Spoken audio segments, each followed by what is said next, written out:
Meski di tengah pandemi COVID-19, warga Kampung Lamgapang, Kecamatan Kurung Baruna Jaya, Aceh Besar, tidak mengurangi antusias warga dalam merayakan Maulid Nabi Besar Muhammad SAW.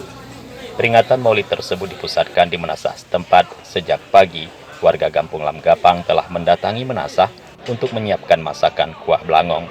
Masakan kuah belangong sudah menjadi tradisi turun-temurun bagi warga Lamgapang untuk dihidangkan bagi para tamu undangan di kampung sekitar. Dan kuah belangong tersebut juga dibagikan untuk seluruh warga Kampung Lamgapang. Sejak siang, lantunan zikir telah bergema di Menasah setempat. Menjelang sore hari, ratusan tamu undangan dari kampung sekitar telah mendatangi Menasah setempat untuk menyantap hidangan yang telah disiapkan oleh warga. Panitia juga telah menyiapkan nasi kotak untuk dibagikan kepada anak-anak Kampung Lamgapang untuk menyantap bersama. Gecik Kampung Lamgapang berharap dengan perayaan Maulid tersebut kita bisa meneladani sifat Rasulullah di kehidupan sehari-hari, dan juga kita doakan agar wabah pandemi COVID-19 dijauhkan dari bumi Serambi Mekah. Dari Aceh Besar, Tim Liputan Aceh TV melaporkan.